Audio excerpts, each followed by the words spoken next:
Hello students, welcome to GSEGTech.com digital classroom. मैं हूं आपका ट्यूटर गोपाल शर्मा और आप देख रहे हो YouTube channel GSEGTech pro. MS word 2019 class 16। इस क्लास में आप सीखने वाले हैं हेडर फुटर और पेज नंबर के बारे में। किस तरह से हम लोग इसे अपने डॉक्यूमेंट में इंसर्ट कर सकते हैं, उसमें किस तरह से कस्टमाइजेशन करेंगे, फॉर्मेट करेंगे और रिमूव करेंगे। तो चलिए क्लास को शुरू करते हैं। यहाँ वर्ड को हमने ओपन कर लिया है और आपको समझाने के लिए एक डॉक्यूमेंट भी हमने लिया है जिसमें एक से ज़्यादा पेजेस यहाँ पे हैं। हेडर और फुटर एक ऐसा फीचर है जिसके द्वारा हम अपने डॉक्यूमेंट के हेडर में किसी चीज़ को इंसर्ट कर सकते हैं, जैसे टेक्स्ट या शेप या तो लोगो या तो फिर पेज नंबर। और अगर फुटर की बात करें तो आप अगर अपने डॉक्यूमेंट के पेज में नीचे बॉटम पे कुछ इंसर्ट करते हैं तो उसे फुटर कहते हैं। अपने डॉक्यूमेंट में हेडर, फुटर या पेज नंबर को इंसर्ट करने के लिए आप किसी भी पेज पे रह सकते हैं, कोई प्रॉब्लम नहीं है, क्योंकि किसी भी पेज पे हम इंसर्ट करेंगे तो ऑटोमेटिक बाकी सारे पेज पे भी वो इंसर्ट हो जाएगा। तो इंसर्ट करने के लिए इंसर्ट टैब पे क्लिक करेंगे। इंसर्ट टैब में यहाँ पे हेडर एंड फुटर ग्रुप नजर आएगा। यहाँ पे आपको तीनों टूल मिल जाएंगे, हेडर, फुटर और पेज नंबर। जब आप हेडर टूल या फुटर टूल पे क्लिक करेंगे तो पहले से बने हुए बहुत सारे हेडर या फुटर के यहाँ पे आपको सैंपल नजर आएंगे। अगर कोई आपके लायक लगे तो बस उस पे क्लिक कर दें और वो आपके डॉक्यूमेंट के हेडर में सेट हो जाएगा। अगर आप इसे स्क्रॉल करके देखेंगे तो आप देखेंगे कि सारे पेज में ही वो हेडर नजर आ रहा है। साथ ही हर पेज के नीचे में आपको फुटर का भी एक सेक्शन नजर आने लगेगा। इसका मतलब ये हुआ कि आप चाहे हेडर लें या फुटर लें, दोनों ही चीजें एनेबल एक साथ हो जाती हैं। आप हेडर के कंटेंट को भी यहाँ पे चेंज कर सकते हैं और फुटर के कंटेंट को यहाँ पे चेंज कर सकते हैं। आप अपने डॉक्यूमेंट में हेडर या फुटर में तीन चीजें इंसर्ट कर सकते हैं। आप टेक्स्ट इंसर्ट कर सकते हैं, आप शेप्स इंसर्ट कर सकते हैं, या तो आप चाहें तो इमेज या लोगो भी इंसर्ट कर सकते हैं। अभी हमने यहाँ पे एक सैंपल इंसर्ट कर रखा है जिसमें एक शेप भी लिया गया है, इसके कुछ कंटेंट भी लिखा हुआ है। अगर मुझे ये कंटेंट नहीं चाहिए, यहाँ पे मुझे दूसरा कुछ लिखना है, तो हम इस पे क्लिक करेंगे और इसे मिटा देंगे। मिटाने के बाद जो कुछ भी हम चाहते हैं वो टाइप कर देंगे। जैसे हम चाहते हैं यहाँ पे कोविड लिखना, तो हमने कोविड लिख दिया। इसके बाद आप चाहें तो इस पे वो सारे फॉर्मेट अप्लाई कर सकते हैं जो आप एक नॉर्मल टेक्स्ट पे अप्लाई करते हैं। जैसे कि हम इसे सिलेक्ट कर लेते हैं। सिलेक्ट करने के बाद होम टैब में जा रहे हैं, यहाँ पे हम इसे बोल्ड कर देते हैं, साइज थोड़ा बढ़ा देते हैं और फ़ॉन्ट जो है वो भी हम चेंज कर देते हैं। तो ये सारा कुछ आप यहाँ पे कर सकते हैं। अगर आप शेप बदलना चाहते हैं, शेप का कलर वगैरह बदलना चाहते हैं, तो शेप पे क्लिक करें। शेप पे क्लिक करने के बाद फॉर्मेट टैब पे जाएं और यहाँ पे आपको शेप के अलग अलग शेप स्टाइल मिल जाएंगे, जिन्हें क्लिक करके आप तुरंत इसे बदल सकते हैं, या तो चाहें तो आप manually shape fill, shape outline और शेप इफेक्ट्स का इस्तेमाल करते हुए भी इसमें बदलाव ला सकते हैं।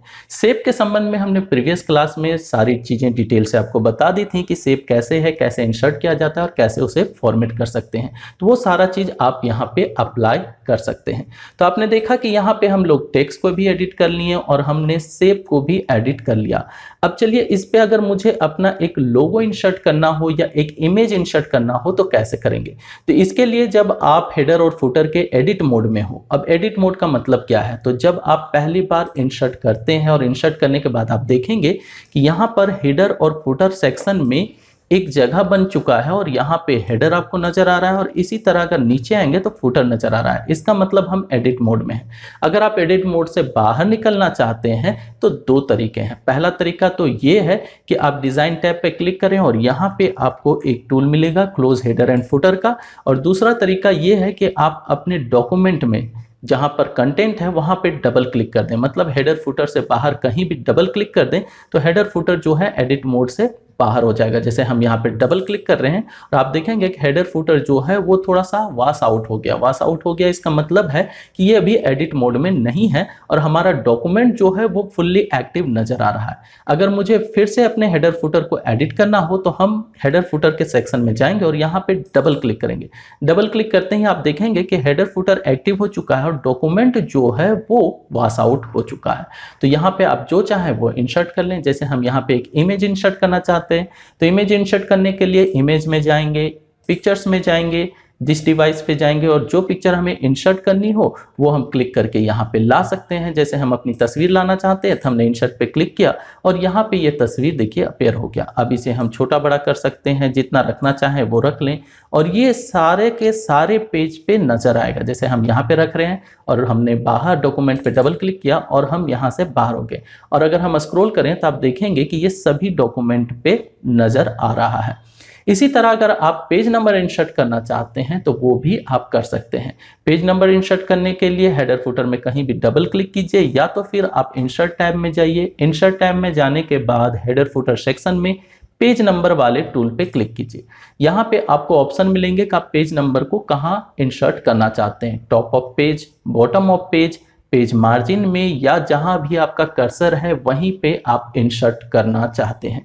तो आप जो पसंद हो उस पे ले लें। जैसे हम यहाँ पे टॉप ऑफ पेज ले रहे हैं और यहाँ पे हम ले लेते हैं ऊपर का ये ऑप्शन, इस पे हमने क्लिक किया और ये देखिए हमारा पेज नंबर जो है यहाँ पे इंसर्ट हो गया। लेकिन जैसे ही पेज नंबर इंसर्ट हुआ तो हमारा हेडर का पहला ऑप्शन जो था, जो हमने इंसर्ट कर रखा था, वो हट गया। ऐसा इसलिए हुआ क्योंकि इसने रिप्लेस कर दिया हमारे प्रीवियस सेटिंग को। तो आप प्रीवियस सेटिंग को अगर लाना चाहते हैं तो अंडू करके चले जाएं और फिर से सेट कर लें, या तो फिर आप पेज नंबर को फुटर में ले जाएं। जैसे हम अंडू यहाँ पे कर देते हैं और ये हम यहीं रखना चाहते हैं, लेकिन पेज नंबर को हम यहाँ फुटर में इंसर्ट कर सकते हैं। तो इसके लिए हम जाएंगे इंसर्ट में, पेज नंबर में और यहाँ लेंगे बॉटम ऑफ पेज और बॉटम ऑफ पेज में हम लोग इंसर्ट कर देंगे। इससे क्या होगा, हेडर में हम अलग चीजें रख सकते हैं और फुटर में हम पेज नंबर को इंसर्ट कर सकते हैं। पेज नंबर को भी आप फॉर्मेट कर सकते हैं और पेज नंबर के साथ खासियत ये है कि ये ऑटोमेटिक अपने आप इंक्रीज होता चला जाएगा। आप देख सकते हैं कि मैंने किसी पे अलग से कोई एडिटिंग नहीं किया है। तो पेज नंबर की यही खासियत है। तो अगर आप अपने डॉक्यूमेंट में पेज नंबर इंसर्ट करना चाहते हैं तो वो भी हेडर फुटर ऑप्शन के द्वारा इंसर्ट कर सकते हैं। अगर आप अपने हेडर या फुटर सेक्शन को रिमूव करना चाहते हैं, अर्थात जो कुछ भी आपने इंसर्ट कर रखा है उसे नहीं रखना चाहते हैं, तो इसके लिए आप इंसर्ट में जाएंगे, जिसे रिमूव करना हो उस टूल को क्लिक करेंगे। जैसे हेडर हमें रिमूव करना है तो हेडर पे क्लिक करेंगे और हेडर पे सबसे नीचे यहाँ पे रिमूव हेडर का एक ऑप्शन मिलेगा, इस पे क्लिक करेंगे और हेडर सेक्शन में से जो कुछ भी हमने इंसर्ट कर रखा था वो रिमूव हो जाएगा। लेकिन फुटर अभी भी यहाँ पे है। अगर मुझे फुटर को भी रिमूव करना है तो फुटर में जाएंगे और यहाँ से हम लोग रिमूव फुटर पे क्लिक कर देंगे तो फुटर भी रिमूव हो जाएगा। इस तरह से आप अपने डॉक्यूमेंट से हेडर या फुटर को रिमूव भी कर सकते हैं।